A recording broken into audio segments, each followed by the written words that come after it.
초대교회에 은총론을 주장한 어거스틴과 대조되는 인물이 있었습니다. 오늘 새벽에 어거스틴에 대해서 간략하게 나누었죠. 어거스틴은 인간의 행위와 노력과 열심으로 구원받는 것이 아니라 오직 하나님께서 일방적으로 주시는 하나님의 은혜에 의해 구원받는다라는 것을 주장했습니다. 그런데 이런 주장에 반대하는 사람이 있었습니다. 그 이름은 펠라기우스입니다. 그는 대단한 사람이었습니다. 점잖은 사람이었어요. 그래서 많은 사람들로부터 저 사람은 정말 신사다라고 하는 이야기를 들었습니다. 또 금욕적인 삶도 살았습니다. 매일 골방에 들어가서 하루에 몇 시간씩 기도하고 또 금식 기도하면서 남들이 보이지 않는 곳에서 하나님과 독대하기를 원했던 사람이 이 펠라기우스였습니다. 그리고 도덕적이고 윤리적인 삶도 살았습니다. 누구보다도 훌륭했고 누구보다도 하나님의 말씀에 맞춰서 100%의 FM의 삶을 살고자 노력했던 사람이 이 펠라기우스였습니다. 그러다 보니 많은 사람들로부터 존경을 받게 되었습니다. 그리고 이 펠라기우스를 따르는 사람도 참 많이 생기게 되었습니다. 하지만 그는 구원을 인간의 의지와 노력으로 받을 수 있다고 주장함으로써 오랜 시간 어거스틴과 논쟁하다가 4세기 카르타고와 에베소 회의에서 이단으로 정죄를 받습니다. 하지만 그의 가르침은 교회 속에서 계속 이어지게 되고 종교개혁이 일어난 16세기 이후에도 알미니안주의라는 이름으로 새로운 옷을 입어서 여전히 오늘날에도 잘못된 구원관, 잘못된 교리, 잘못된 신앙관을 갖게 하는데 일조를 하고 있습니다. 이 펠라기우스와 비슷한 사람이 오늘 본문에도 나옵니다. 바로 어느 관원이라고 말하는 부자 청년입니다. 이 사람은 영생을 추구하고 있습니다. 그래서 열심히 노력하고 열심히 힘썼던 사람이 바로 이 사람입니다. 하지만 그의 열심과 노력은 헛된 열심이었습니다. 헛된 노력이었습니다. 왜냐하면 하나님의 말씀에 맞지 아니한 예수님의 가르침과는 동떨어진 그런 가르침을, 그런 믿음을 가지고 있었기 때문입니다.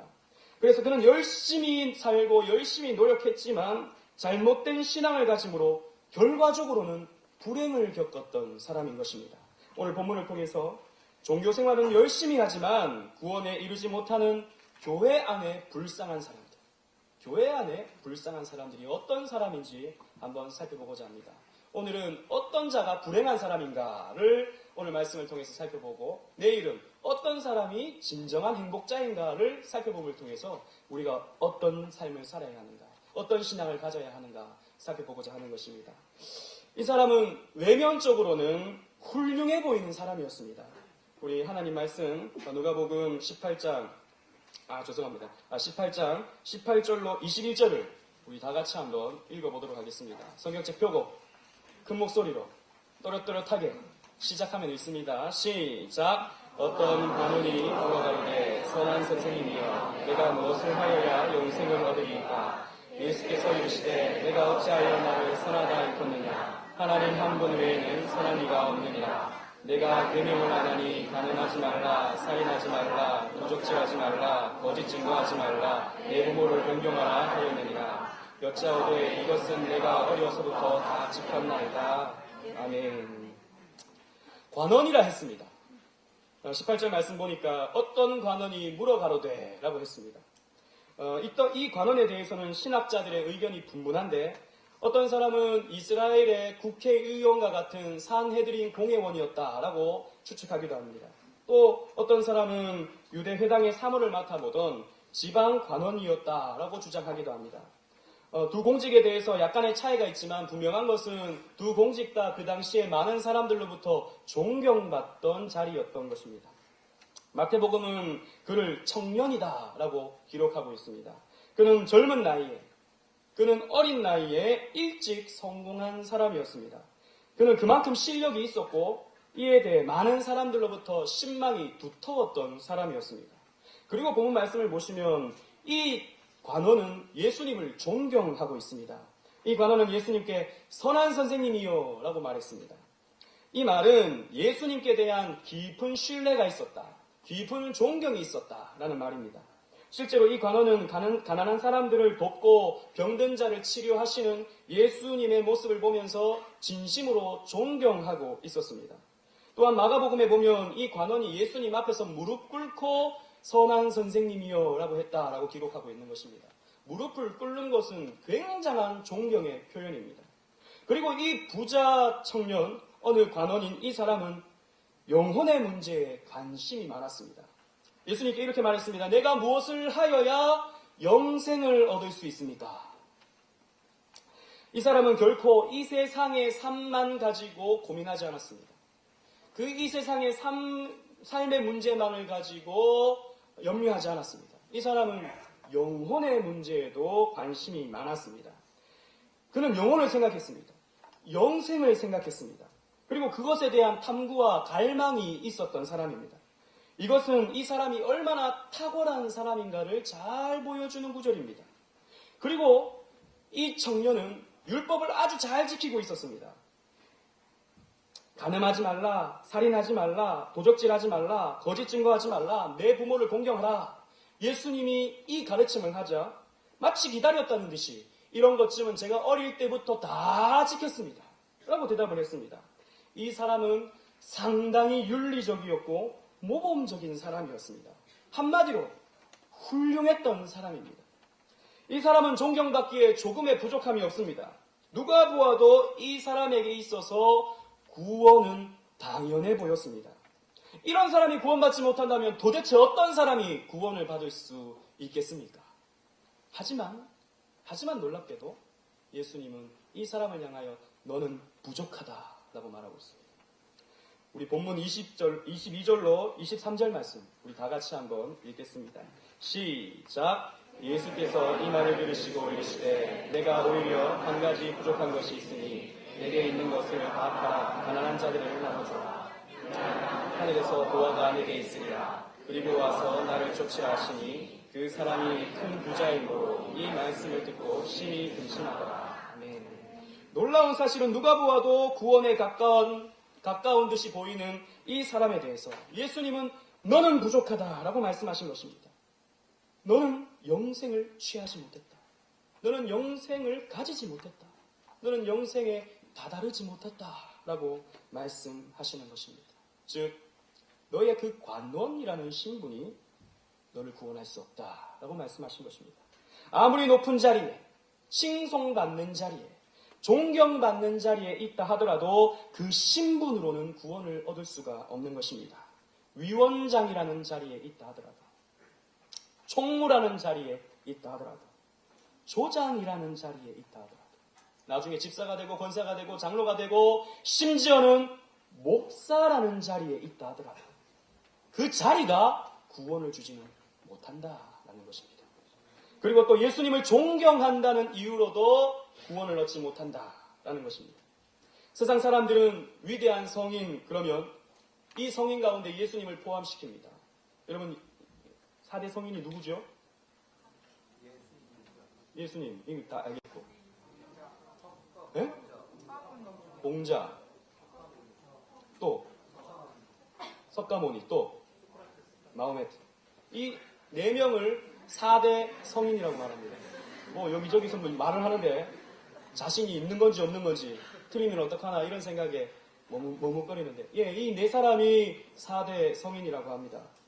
많은 사람들이 이 4명을 다 성인이라고 추앙하고 존경하며 따릅니다. 그의 가르침에서 뭔가 교훈을 얻기를 원합니다. 특히 여러분들 잘 아시는 간디라는 사람은 이 예수님을 참 존경했던 사람입니다. 그래서 아침마다 산상수훈을 읽으면서 내가 예수님처럼 살아야지. 예수님이 뭐라 그랬느냐? 마음이 가난한 자는 복이 있나니 라고 하지 않았느냐? 나도 이렇게 청빈하게, 나도 이렇게 가난하지만 그래도 힘있게 많은 사람들을 돕고 많은 사람들에게 사랑을 베풀어야지 라고 했던 사람이 간디였습니다. 그러나 간디가 또 다른 말을 했습니다. 무슨 말을 했는지 아십니까? 나는 예수님은 좋아하지만 기독교는 싫다. 나는 예수님은 좋아하지만 교회는 싫다.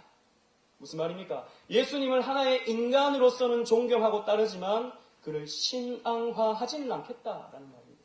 간디는 예수님을 존경했지만 결코 예수님으로 말미암아 구원받지는 못한 사람이다라는 것입니다. 이런 간디가 있었고 또 이 문제 가운데 영혼의 문제에 관심이 많았다는 이유로도 구원에 이르지는 못합니다. 이 땅의 모든 사람은 영혼 문제에 대한 궁금증이 다 있습니다.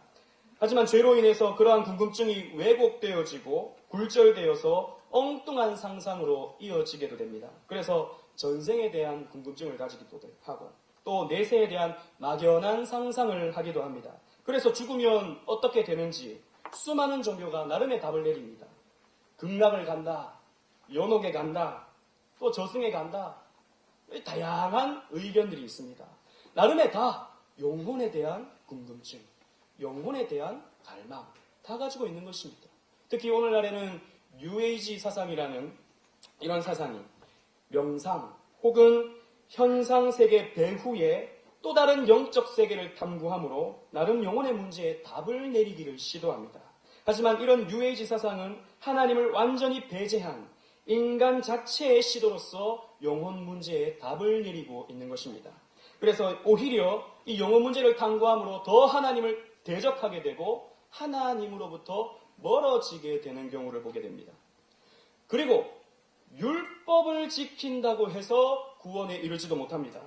물론 율법은 하나님이 이스라엘 백성들에게 지키라고 주신 법입니다. 하지만 이 율법을 지켜서 구원 얻으라고 주신 것은 아닙니다.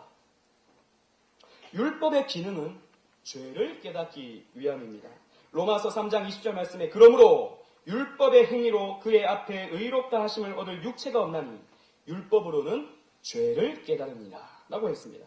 즉 율법은 그 율법을 지킴을 통해 구원을 얻는 것이 아니라 율법을 지키려고 하는 시도를 통해서 그 율법을 완전히 지킬 수 없는 나 스스로는 죄인이구나라는 것을 발견하라고 주신 것이 바로 율법이다라는 것이었습니다. 그런데 이 부자 청년, 이 관원은 내가 이렇게 율법을 잘 지킬 수 있으니 나는 훌륭한 사람 아닙니까? 나는 영생받는 사람 아닙니까? 라고 예수님께 물었던 것입니다. 그래서 예수님은 나름 완벽해 보이는 이 청년에게 너는 부족하다. 너는 부족한 것이 있다. 라고 말했던 것입니다. 그러면 구체적으로 이 부자 청년의 결점은 무엇이겠습니까? 첫 번째로는 그는 예수님을 분명히 알지 못했습니다. 이 관원은 예수님을 향해 선한 선생님이여 라고 하는 칭호를 썼습니다. 이 선한이라는 말은 신을 향해 하나님을 향하여 말하는 것입니다. 하나님을 표현할 때 선한 하나님이라고 쓰는 말입니다. 요한복음 10장 11절 말씀에 예수님은 스스로를 가리켜 나는 선한 목자다 라고 말씀하셨죠. 이것은 예수님이 신성을 가진 분이다 라는 것을 스스로 나타내신 것입니다. 이 관원이 예수님을 향하여 선한 선생님이라고 한 것은 틀린 말은 아닙니다. 그런데 이에 대한 예수님의 반응을 보십시오. 예수님께서 이르시되 내가 어찌하여 나를 선하다 일컫느냐. 하나님 한 분 외에는 선한 이가 없느니라 라고 말했습니다. 무슨 말인지 잘 우리가 이해하지 못하겠죠. 쉽게 말해서 이런 말입니다. 너는 나를 선하다고 하는데 그것은 너의 말이냐? 너의 가슴 속에서 터져나오는 선한 선생님이라는 말이냐? 아니면 다른 사람들이 나를 가리켜 선한 선생님, 선한 목자 이렇게 부르니까 너도 따라서 선한 선생님이라고 부르는 것입니다. 너는 나를 잘 알고 있느냐? 내가 누구인지, 내가 하나님의 아들로서 신성을 가진 분으로서 이 땅에 온 하나님인지 너는 알고 있느냐? 너는 이것을 모른다. 너는 이것을 모름에도 불구하고 어찌 나를 향하여 선한 선생님이라고 하느냐? 이렇게 예수님께서 말씀하신 것입니다. 다른 사람들이 예수님을 향해서 우리의 구원자라고 하니 따라서 예수님은 나의 구원자십니다. 배워서 예수님은 나의 구원자이십니다. 라고 부른다고 해서 결코 구원에 이를 수가 없는 것입니다. 예수님은 제자들에게 이렇게 물으셨습니다. 다른 사람들이 나를 누구라 하느냐? 너는 엘리야다. 너는 선지자다. 이렇게 말했습니다. 너희는 나를 누구라 하느냐? 예수님께서. 다른 사람 그거 됐고 너희는 나를 누구라 하느냐? 너의 그 고백을 나에게 해봐라. 너의 그 심령 속에 있는 고백을 나에게 한번 해봐라. 너는 나를 어떻게 생각하느냐? 너는 내가 누구라고 생각하느냐? 예수님께서 물으셨습니다. 그때 베드로가 이렇게 대답하죠. 주는 뭐라고요? 그리스도시요 살아계신 하나님의 아들이십니다. 예수님께서 너무 기뻐하셨습니다. 성경에 보면 예수님께서 기뻐하셨다는 표현이 잘 없어요. 그런데 이 본문에서는 예수님께서 너무 기뻐하셔서 바요나 시몬아 내가 복이 있도다. 너의 그 고백 위에, 너의 그 신앙 고백 위에 내가 교회를 세우겠다라고 말씀하셨습니다. 여러분, 여러분에게도 예수님을 향한 진심 어린 분명하고도 확실한 신앙 고백이 있어야 합니다. 그저 예수님을 훌륭한 분, 멋진 분, 사랑이 많은 분으로 알아서는 결코 구원받을 수가 없습니다. 그는 하나님이시고 내 죄를 용서하시기 위해 이 땅에 오신 하나님이시고 내 모든 죄를 대속하기 위해 십자가에 달리셔서 내 모든 죄를 뒤집어 쓰시고 도말하심으로 말미암아 죽으심으로 말미암아 피 흘리심으로 말미암아 그의 의가 내 의가 되고 그분의 생명이 내 생명이 되는 이러한 신앙 고백을 여러분들이 인격적으로 하나님께 할 수 있어야 한다는 것입니다. 형식적인 신앙 고백 말고 배워서 하는 거 말고 다른 사람이 하니까 따라하는 거 말고 여러분들 가슴에서 터져나오는 신앙 고백을 하나님께 하시기를 바랍니다. 두 번째로 그는 율법의 의미를 잘 알지 못했습니다. 예수님은 어떻게 하면 영생을 얻을 수 있겠습니까? 라고 묻는 이 사람에게 내가 계명을 안 하니 간음하지 말라, 살인하지 말라, 도적질하지 말라, 거짓 증거하지 말라, 내 부모를 공경하라 라고 말씀하셨습니다. 즉 율법적 계명을 지키라고 말씀하셨습니다. 이에 관원은 기다렸듯이 이것은 내가 어려서부터 다 지켰습니다 라고 말했습니다. 어쩌면 이 관원은 예수님의 율법을 지키라는 이 말을 기다렸을지도 모릅니다. 자기는 다 지키고 있으니까. 자기는 다 이미 어릴 때부터 지켜왔으니까 나 지금 잘하고 있는 거죠? 라고 하는 말을 하고 싶었는지 모릅니다. 하지만 앞에서도 말씀드렸다시피 율법은 지켜서 의로워하시라고 주신 것이 아닙니다. 율법은 구원의 방법을 설명해 주는 도구였습니다. 율법은 크게 의식법과 도덕법으로 나눌 수 있습니다. 의식법은 제사법입니다. 하나님께 어떻게 우리가 제사해야 하는가. 즉 양을 가지고 와서 그 양에게 내 모든 죄를 전가시켜서 그 양을 죽이는 겁니다. 내 죄가 이 양에게 전가되는 것이죠. 그리고 그 양의 그 고기를 각을 뜹니다. 각을 뜬다는 말은 잘게 썹니다. 잘게 써서 하나님께 태워서 바치는 것이죠. 이것이 율법, 의식법입니다. 그런데 이것을 이렇게 하나님께 제사해야 구원 얻는 것이 아닙니다. 어떻게 그러면 구원을 얻을 수 있죠? 믿음으로 구원을 얻었습니다. 구약 사람들도요, 믿음으로 구원을 얻었어요. 즉, 그렇게 양을 잡아서 양을 죽일 때 내 죄 때문에 이 양이 죽는구나 라고 생각하는 것이죠. 그리고 이 양이 하나님께 태워져서 하나님께 바쳐질 때 앞으로 오실 메시아가, 앞으로 나의 죄를 대속하실 메시아가 이렇게 오셔서 이렇게 죽임을 당하고 나를 위해 태워지겠구나 라는 것을 믿는 믿음으로 구약 사람들도 구원을 받은 것입니다. 그리고 도덕법도 마찬가지입니다. 도덕법은 십계명과 같은 하나님과 인간 사이에서 지켜야 할 윤리입니다.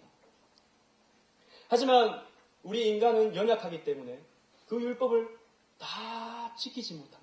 다 이루지 못합니다. 그래서 이 율법을 지키려고 노력할 때, 이 율법을 지키려고 애를 쓸 때 그때 아는 겁니다. 야, 나는 이 율법을 온전히 지키지 못하는 죄인이구나. 나에게는 구속주가 필요하구나. 내 스스로 이 의에 다다를 수 없는, 그래서 중보자가 오셔서 그 중보자의 공로와 그 중보자의 희생으로 내가 구원을 얻을 수 있겠구나. 이렇게 그 예수님을 믿음으로 구원을 얻을 수가 있는 것이죠. 그런데 이 사람은 그렇게 생각하지 않았습니다. 내가 지킬 수 있다. 내가 할 수 있다. 내가 노력해서, 내가 희생해서, 내가 열심히 해서 내가 의로워질 수 있다라고 하는 율법에 대한 잘못된 이해를 가지고 있었던 것입니다. 그리고 이 부자 관원은 셋째로 자신이 어떠한 존재인지 알지 못했습니다. 지금 이 관원은 스스로를 자기는 나름 괜찮은, 나름 훌륭한 사람임을 은근히 자랑하고 있습니다. 뭐라 그럽니까? 이런 것쯤은 어렸을 때부터 제가 다 지켰습니다. 예수님 그 말씀하시는 거 저는 어릴 때부터 다 지켜왔습니다. 의롭다는 것이죠. 꽤 괜찮다는 것이죠. 자기는 훌륭하다라는 것이죠. 자기는 영생을 받아 누리기에 조금의 손색이 없다라고 말하는 것입니다. 이렇게 인간은 자기에게 조금이라도 의로운 듯한 모습만 있으면 자기를 자랑하고 과시하기를 좋아합니다. 이 본문 말씀 바로 앞에서 어떤 바리새인이 기도를 하는데 어떻게 기도합니까? 하나님 감사합니다. 나는 11조도 하고 예배도 드리고 금식도 하고 이렇게 훌륭하게 신앙생활을 하게 하시니 감사합니다. 어디서 기도하죠? 시장에서 기도합니다. 사람들 많이 지나다니는 곳에서 기도합니다. 보라고. 나 11조 한다는 것 좀 보라고. 나 이렇게 새벽 기도한다는 것 좀 보라고. 나 이렇게 헌금 많이 한다는 것 좀 보라고. 그렇게 인간은요, 조금만 자기에게 의로운 것이 있으면 그걸 자랑하고 싶으면 못 견딥니다. 하지만 성경은 인간을 가리켜, 우리를 가리켜 어떤 존재라고 말합니까? 로마서 3장 23절 말씀에 모든 사람이 죄를 범하였음에 하나님의 영광에 이르지 못하더니 라고 했습니다. 우리 모두가 죄인이라는 것입니다. 특히 하나님을 만난 이 율법의 의미를 깨달은 사람은 자기를 가리켜 죄인이라고 고백할 수밖에 없습니다. 이사야 선지자가 환상 가운데 하나님을 만났습니다. 그때 이사야 선지자는 이렇게 고백했습니다. 화로 다 나여 망하게 되었도다. 그 하나님의 영광의 빛을 쬐었을 때 이 이사야는 본능적으로 야 내가 죄인이구나 라는 것을 깨달을 수 있었던 것입니다. 베드로는 예수님을 처음 만났을 때 예수님이 물고기를 잡게 하시고 그 밤사이에 한 마리도 잡지 못했던 그 베드로를 물고기를 많이 잡게 하시고 그렇게 예수님 앞에 베드로가 섰을 때 본능적으로 이분은 메시아구나. 이분은 그리스도시구나. 깨달았습니다. 뭐라 그럽니까? 주여 나는 죄인이로소이다. 나는 주님을 감당할 수 없으니 나를 떠나소서. 이렇게 고백했습니다. 또 사도 바울은 뭐라 그럽니까? 오호라 나는 공고한 자로다. 이 사망의 몸에서 누가 나를 건져내랴. 공고한 자. 죄 때문에 눌려서, 죄 때문에 힘겨워서, 죄 때문에 고민이 되어서 나는 힘이 든다. 공고하다. 이 사망의 몸, 이 심판받을 몸, 이 저주받을 몸, 누가 나를 건져내랴. 이렇게 탄식하는 것입니다.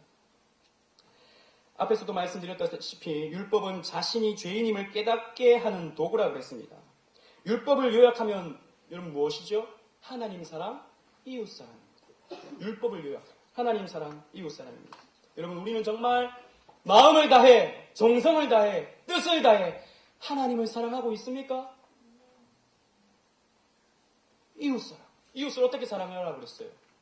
목숨까지 내어주고 주님께서 사랑한 것처럼 너희도 사랑하라 라고 말씀하셨습니다. 예수님께서는요 우리를 구원하시기 위해서 사랑하는 우리를 구원하시기 위해서 목숨까지 내어주셨어요.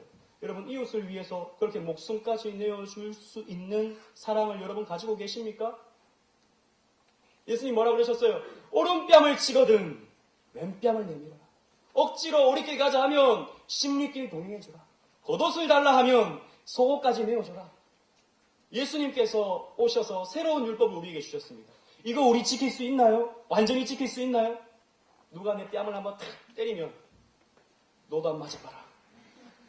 누가 한 사람이 나에게 비수가 꽂히는 말을 한번 딱 찔러주면 그걸 어떻게 내가 되갚을까? 억울해서 못 살겠네. 나는 어떤 말로 저 사람에게 비수를 꽂을까? 밤새 고민하고 머릿속에는 온통 복수심에 불타오르는 것이 저와 여러분입니다. 우리는 온전히 하나님께서 우리에게 주신 율법을 지킬 수가 없어요. 예수님이 이 관원에게 말씀하신 간음하지 말라, 살인하지 말라, 도적질하지 말라, 거짓 증거하지 말라, 내 부모를 공경하라. 여러분 간음하지 말라 그랬습니다. 여러분 여기서 간음하신 분이 있습니까? 난 간음 한번 해봤어요. 간음 한번 해봤어요. 여러분, 없죠. 어떻게 여러분 간음을 해봤겠습니까? 그런데요, 성경에 보면 지나가는 사람을 보고 음욕만 품어도 가늠한 것입니다. 그러면 여기 몇 명 있을 거예요, 여기. 순진해 보이는데, 굉장히 순수해 보이는데, 가늠한 몇몇 사람들이, 아니, 어쩌면 대부분일지도 모릅니다. 도적질하지 말라 그랬습니다. 여러분, 꼭 물건만 훔쳐야 도적질인가요? 그거 아니잖아요, 그죠? 다른 사람이 받아야 할 칭찬, 내가 가로챘으면 그것도 도적질입니다. 그리고 이 도적질 하지 말라라는 말을 조금 더 엄밀하게 살펴본다면 우리는 얼마나 많은 도적질을 하고 살아가는지 모릅니다. 거짓 증거하지 말라. 이거는 여기 뭐 다 걸릴 거예요. 거짓 증거하지 말라. 거짓말 안 해본 사람 있습니까? 난 거짓말 한 번 해본 적이 없어요. 하는 사람 손 들어보세요. 없어요. 내 부모를 공경하라. 공경하고 있습니까? 예, 공경하죠, 나름. 예, 자신감 있게 내라 그랬는데. 예, 공경하려고 노력은 하는데, 그죠? 공경해야 되는 건 잘 알겠는데, 쉽게 그렇게 되지 못하는 것이 또 우리의 현실입니다. 여러분, 저를 보십시오. 죄 많이 짓게 생겼습니까? 네, 누구입니까? 저는 인상이 좋다 그러던데. 예. 내가 이런 말을 요구하려고 한 게 맞긴 하지만, 예. 죄 짓게 생겼습니까? 감사합니다. 네. 저는 죄 지을 시간이 없어요. 하루 종일 하는 게 기도하러 나오고 예배드리고 신방하고 전도하고 교회 일 보고 저는 하루 종일 그거 합니다. 죄 지을 시간이 없어요. 그리고 뭐랄까요, 이런 죄를 지으려고 하는 기회조차도 잘 없습니다. 그런데요, 제 내면을 이렇게 저 스스로 돌이켜보면 얼마나 많은 죄가 득실득실 하는지 모릅니다.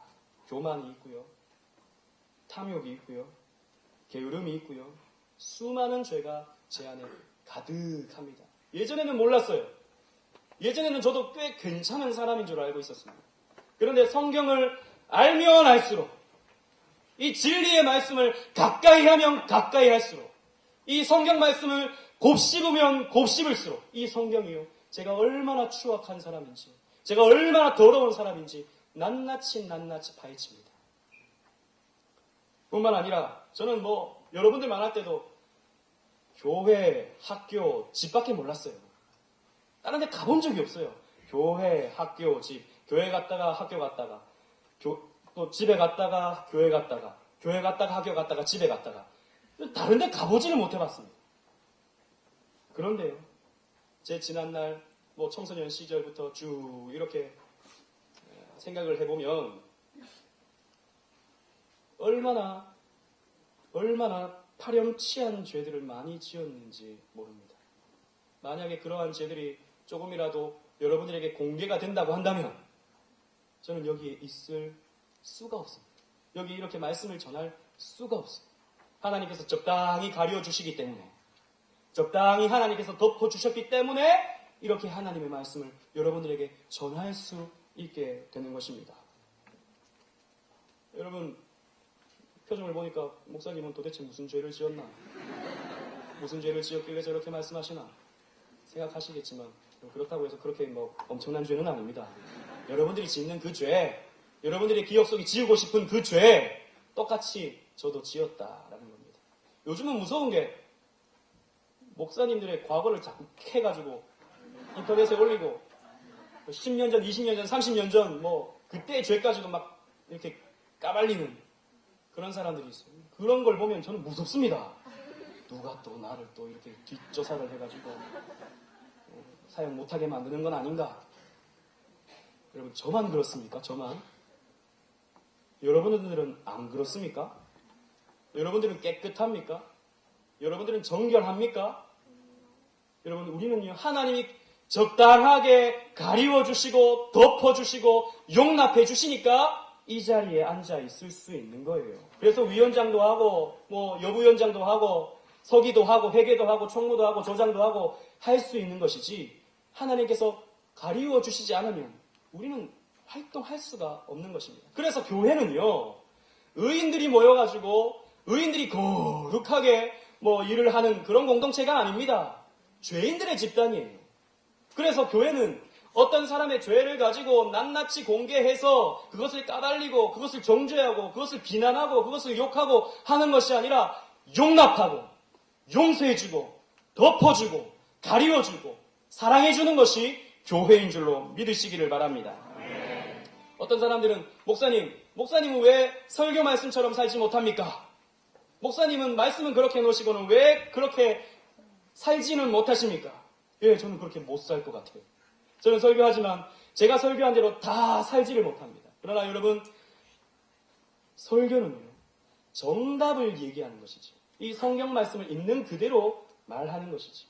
제가 그대로 다 살아내지를 못합니다. 사람들은 그렇게 말합니다. 아니, 목사님이 어떻게 그럴 수 있어? 장로님이 어떻게 그럴 수가 있어? 집사님이 어떻게 그럴 수 있어? 권사님이 어떻게 그럴 수 있어? 여러분, 그러나요? 사람이기 때문에 그럴 수 있는 거예요. 집사님이기 때문에 그럴 수 있는 거고, 장로님이기 때문에 그럴 수 있는 거고, 권사님이기 때문에 그럴 수 있는 것입니다. 우리는 본질상 진노의 자녀이기 때문입니다. 그래서 우리는 덮어주고, 싸매어주고, 안아주고, 용납해줘야 된다라는 것입니다. 죄인임을 알아야 그리스도께로 갈 수가 있습니다. 자신이 죄로 말미암아 심판받을 존재라는 것을 알아야 그리스도께로 갈 수가 있다는 것이죠. 자기가 죽게 생겼는데, 자기가 지금 심판받게 생겼는데, 자기가 저주 속에 있는데 그것을 알아야 이 문제를 해결하려 예수님 앞으로 나아갈 수가 있게 된다라는 것입니다. 그래서 우리는 세례 시치문답할 때 고백해야 될 첫 번째 조항이, 여러분 어제 했는데 기억나십니까? 첫 번째 조항이 뭡니까? 죄인 고백. 맞아요. 죄인 고백입니다. 똑똑한 친구가 여기 앞에 앉아있네요. 뭐라고 적혀있는지 아십니까? 나는 하나님 앞에 죄인인 줄 알며 마땅히 하나님의 진노를 받아야 할 자인데 예수 그리스도의 크신 자비로 구원받을 것밖에 소망이 없는 줄 고백합니다. 이것이 가장 첫 번째 고백이 되어져야 된다는 것입니다.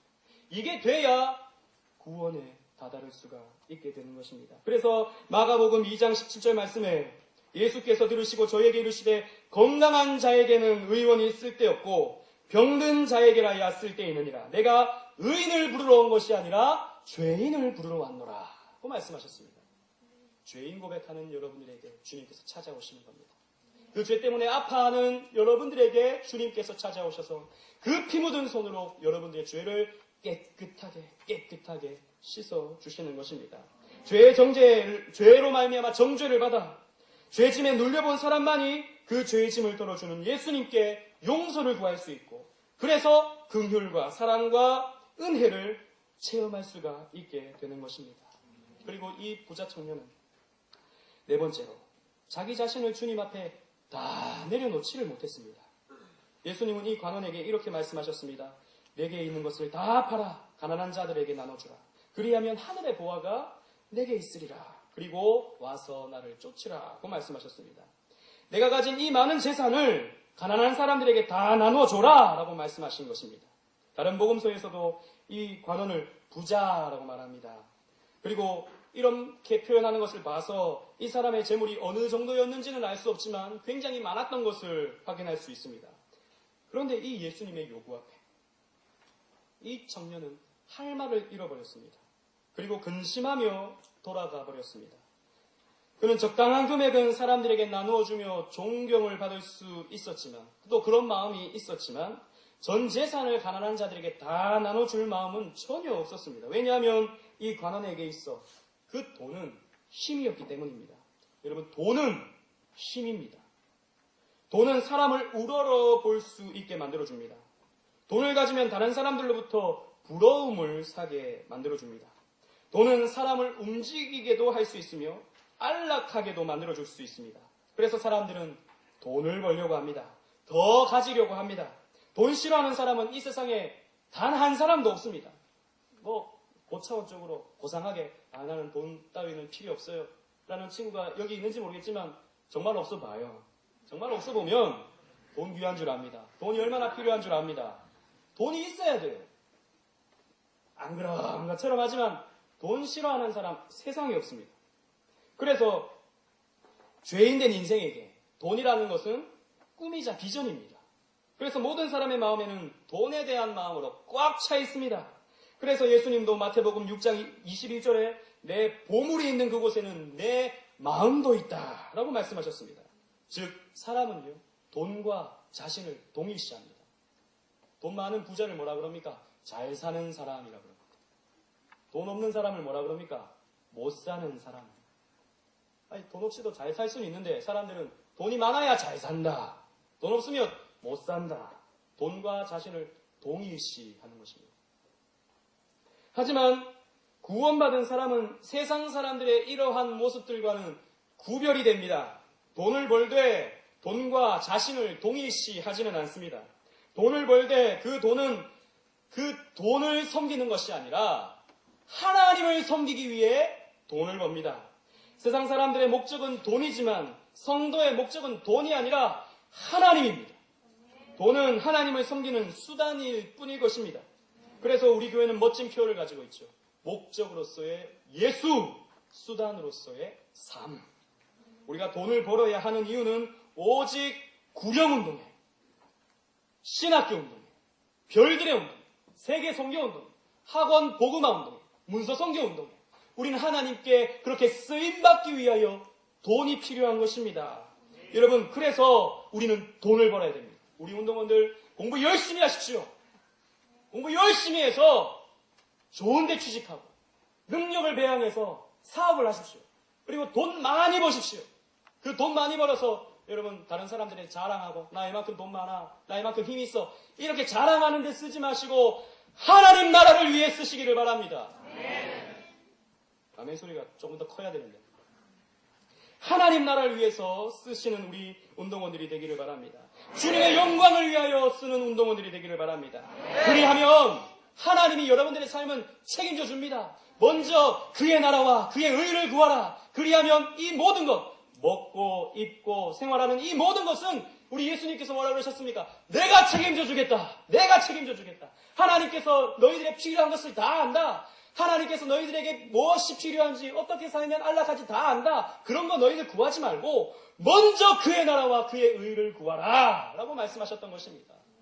주를 위하여 돈을 벌고 주를 위하여 돈을 쓰시는 운동원들 되시기를 바랍니다. 그러나 예수를 믿는다고 하면서도 여전히 돈의 노예가 된 사람들이 참 많습니다. 돈을 벌기 위해 예수를 믿습니다. 축복해달라고 기도합니다. 주여 주여 하면서 간절히 구하는데 결과적으로 보면 자신의 안락과 유익입니다. 하나님이 돈을 안 주시면 하나님 어떻게 나에게 이러실 수 있습니까? 내가 11조도 하고 내가 집사도 하고 내가 봉사도 하고 내가 SMC 운동원 때부터 위원장도 하고 지금까지 충성했는데 왜 하나님 나에게 안 주십니까? 이렇게 기도하는 사람도 있는 것입니다. 이 사람은 예수를 믿는 것 같지만 결과적으로는 돈을 믿는 사람인 것입니다. 이 부요했던 관원도 이렇게 돈을 믿었던 사람입니다. 그러니 이 예수님의 요구 앞에 근심할 수밖에 없었습니다. 도저히 자신은 그 일을 할 수 없었기 때문입니다. 자기의 것을 다 포기하고 주님을 따라갈 용기도 없고 마음도 없었습니다. 이미 그는 돈으로, 명예로, 인품으로, 존경으로 이 땅의 것으로 만족하며 사는 사람이었기 때문입니다. 그에게 있어 영생이라는 것은 이 땅에서 잘 살고 그 다음 세상에서도 더 잘 살기 위한 하나의 수단이었고 방법이었던 것이지 영생 자체가 그 사람의 추구함이 되지는 못했던 것입니다. 여러분, 우리 사랑하는 SFC 운동원 여러분, 이 관원은 근심하였다 그랬습니다. 예수님을 만났는데 예수님과 대화를 나눴는데 결과가 무엇입니까? 근심입니다. 그는 이 세상적으로는 굉장히 훌륭한 사람이었습니다. 누가 봐도 종교적으로는 탁월한 사람이었습니다. 모두가 그 사람의 구원을 의심하지 않았을 것입니다. 하지만 예수님은 부족하다라고 했다는 것입니다. SFC 운동원 여러분 정말 여러분들의 구원을 너무 쉽게 확신하지 마십시오. 오해하지 마십시오. 하나님에 대해서 의심하라는 말이 아닙니다. 구원의 확신을 저버리라는 말이 아닙니다. 그러나 여러분들의 신앙을 내가 지금 잘 가고 있는지, 내가 지금 바르게 신앙생활하고 있는지, 내가 혹시 내 유익을 위해서, 내 만족을 위해서 신앙생활하고 있는 것은 아닌지, 다른 사람이 이렇다고 그러니까 내가 그냥 따라가는 것은 아닌지, 내가 그냥 모태신앙이라서 어릴 때부터 교회 오는 것이 당연했고, 어릴 때부터 예배하는 것이 당연했고, 어릴 때부터 이렇게 부흥에 참석하는 것이 당연했기 때문에 이 자리에 그냥 앉아 있는 것은 아닌지 여러분은 고민해야 된다는 것입니다. 그런 고민이 없다면, 그러한 자신에 대한 반성이 없다면, 그러한 자신에 대한 하나님의 말씀에 비춰봄이 없다면, 여러분 어쩌면 여러분들은 구원에서 멀어 있는 사람일 수 있다는 것입니다. 여러분, 오늘날 마귀는요, 이러한 생각을 못하게 만들어버립니다. 교회가 점점 더 하나님의 말씀을 말씀대로 전하기보다는 사람들이 듣기 좋은 말, 교훈과 도덕과 윤리, 사랑, 그리고 자기개발, 이런 것들로 교회가요, 메시지들이 가득해지게 됩니다. 그냥 교회 와서 앉아있고 예배함으로 자기는 당연히 구원받겠지라고 생각을 하는데, 여러분 결코 그렇지 않습니다. 교회 다닌다고 다 구원받는 거 아닙니다. SFC 운동 안 한다고 다 구원받는 거 아닙니다. 나 그냥 눈물 한번 흘려봤다고 다 구원받는 거 아닙니다. 예수를 알아야 되는 것입니다. 말씀을 알아야 되는 것입니다. 하나님을 인격적으로 만나야 되는 것입니다. 여러분, 정말 여러분, 저는 오늘 이 시간 여러분들에게 강구하고 싶습니다. 하나님을 만나고자 애를 쓰십시오. 말씀을 더 알려고 애를 쓰십시오. 예수님을 만나려고 더 애를 쓰십시오. 잡은 말씀에 나를 사랑하는 자들이 나의 사랑을 입으며 나를 간절히 찾는 자가 나를 만날 것이라 고 말씀하셨습니다. 그냥 따라가면, 그냥 앉아있으면 자연스럽게 구원받을 수 있는 것이 아닙니다. 마귀는 또 여러분들에게 다가가서 오늘날 세상의 즐거운 것들에 빠져버리게 만듭니다. TV, 영화, 문화, 스포츠, 대중음악, 이런 것들에 여러분들의 생각들을 다 정지시켜버립니다. 그것을 보고 있으면, 그 스마트폰을 들고 있으면 여러분들은 여러분들에 대해서 고민하지 않을 수 있습니다. 오늘날 세상에 즐길 것이 너무 많기 때문에, 오늘날 이 세상이 너무 바쁘게 돌아가기 때문에 사람들은 생각하지 않습니다. 자기의 영혼에 대해서 생각하지 않습니다. 구원에 대해서 생각하지 않습니다. 그러다 보니 지옥으로 한 걸음 더 가까이 가는 사람들이 교회 안에 많다라는 것입니다. 하나님은 이 펠라기우스가 몇 번의 금식을 했는지 전혀 관심이 없습니다. 그가 많은 사람들을 도왔고 얼마나 많이 희생했는지에 대해서 우리 하나님께서는 전혀 카운트하시지 않으십니다. 하나님은 펠라기우스가 얼마나 성경적 신앙을 가지고 있는가, 얼마나 예수를 바로 알고 있는가, 거기에만 관심이 있었습니다. 그런 면에서 봤을 때 이 펠라기우스는 아무리 훌륭한 삶, 아무리 존경받는 삶을 살았다 하더라도 구원받을 수 없었을 것입니다. 여러분, 그러나 우리는 부족하지만 하나님 말씀대로 다 이루지 못하는 연약한 인생을 살아가지만 죄가 내 의지와는 다르게 여기저기 튀어나오고 욕심이 튀어나오고 연약한 인생을 살아가지만 전부여 의지 없어서 주님께 손들고 옵니다 라고 주님께 나아갈 때 그 영혼은 구원을 받을 수 있는 것입니다. 여러분, 이 자리에 앉아있는 것으로만 만족하지 마시고, 이 자리에 앉아있고 말씀을 듣는다는 것 자체에 만족하지 마시고, 여러분들이 헌금을 준비해서 헌금을 드렸다는 것에 만족하지 마시고, 여러분의 심장에 그리스도가 있는가를 살펴보십시오. 성경적 신앙이 피처럼 여러분들의 몸에 흐르고 있지 않다면 오늘 이 밤에 주님을 찾고 주님께 기도하고 주님께 무릎 꿇고 나아가십시오. 고민 좀 하시라는 말입니다. 주님을 위해 전인격을 바칠 준비가 되어 있는가, 되어 있지 않는가. 우리 주님은 오늘 밤 여러분들을 불꽃 같은 눈동자로 지켜보실 것입니다. 너무 중요한 우리 인생의 문제입니다. 영생이 달려있는 문제입니다. 여러분, 이 세상은 아무리 길어야 100년 이상을 살기가 쉽지 않습니다. 그러나 우리에게는 영생, 이 세상과는 비교할 수 없는 영생이 우리에게 준비되어져 있습니다. 그 영생의 삶을 위해 투자하시고 그 영생을 위해 지금부터 준비하십시오. 어거스틴은 이런 말을 했습니다. 달려가면서 잘못된 길을 걷는 것보다 걷더라도 쩔뚝거리더라도 옳은 길을 가는 것이 훨씬 낫다. 이런 명언을 남겼습니다. 헛된 열심보다, 잘못된 열심보다 진리의 늦은 길이 훨씬 가치 있고 옳다라는 것입니다. SFC 운동원 여러분, 다시 한번 말씀드립니다. 예수를 믿으십시오. 제대로 믿으십시오. 이것이 우선입니다. 이것이 안 되면 다 안 되는 것입니다. 성경적 신앙을 가지십시오. 성경에 대한 진지함을 가지십시오. 그리고 그 성경 속에서 자신을 발견하시고 자신의 죄인됨을 주님 앞에 토로하십시오. 그리하면 우리 주님께서 손 내밀어 주시고 여러분들을 품에 안아 주실 것입니다. 이러한 은혜를 오늘 밤 충만히 받아 누리시는 저와 여러분들이 되시기를 주님의 이름으로 축원합니다.